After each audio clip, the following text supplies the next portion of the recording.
پاکستان کا مشرق وسطی کی صورتحال پر اظہار تشویش، صدر عارف الوی کی مشرق وسطی میں بڑھتے تشدد پر سخت تشویش، مزید خونریزی روکنے کے لیے زیادہ سے زیادہ تحمل کا مظاہرہ کرنے پر زور دیا۔ نگراں وزیر اعظم انوار الحق کاکڑ نے ٹویٹ میں لکھا، مشرق وسطی کا حل خود مختار فلسطین میں پوشیدہ ہے، خود مختار فلسطینی ریاست قائم کی جائے، القدس کو دارالحکومت بنایا جائے۔ وزیر خارجہ جلیل عباس کہتے ہیں، پاکستان فلسطینیوں کے ساتھ کھڑا ہے، قابض اسرائیلی فوج فوری جبر بند کرے۔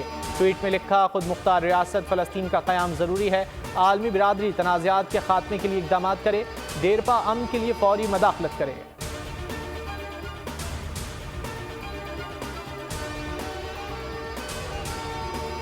حماس کے اسرائیل پر پوری قوت سے وار جاری، آپریشن طوفان الاقصی کا دوسرا روز، تل ابیب سمیت مختلف علاقوں پر راکٹوں کی بارش، حماس نے 7,000 سے زائد راکٹ داغے، ہلاک اسرائیلیوں کی تعداد 350 سے زائد ہو گئی، 1800 زخمی، حملوں میں کرنل سمیت 26 اسرائیلی مارے گئے، کئی عمارتیں تباہ، گاڑیوں میں آگ لگ گئی۔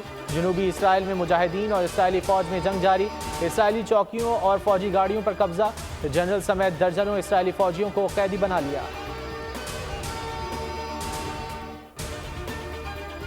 اسرائیلی فوج کا فلسطین کے خلاف جنگ کا اعلان، جوابی حملوں میں 313 فلسطینی شہید، 2000 زخمی ہو گئے۔ اسرائیلی فضائیہ نے فلسطینی وزارت داخلہ کی عمارت تباہ کر دی، رہائشی آبادیوں میں گولے برسائے، صہیونی فوج نے ایمبولینس کو بھی نہ بخشا، حملے میں نرس اور ڈرائیور کو شہید کر دیا۔ اسرائیلی میڈیا کا 16 ٹن بارود برسانے کا دعویٰ۔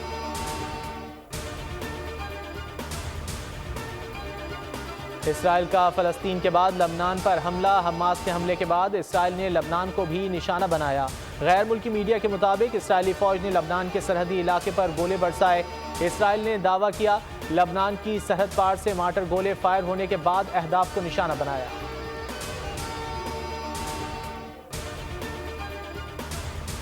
نواز شریف کی 21 اکتوبر کو وطن واپسی، نون لیگ کی تیاریاں عروج پر، لاہور میں آج بھی بڑا پاور شو ہوگا، 20 ایکڑ سے زائد رقبے پر پنڈال سجا دیا گیا، 20,000 کرسیاں لگا دی گئیں۔ نون لیگ کی چیف آرگنائزر مریم نواز جلسے سے خطاب کریں گی۔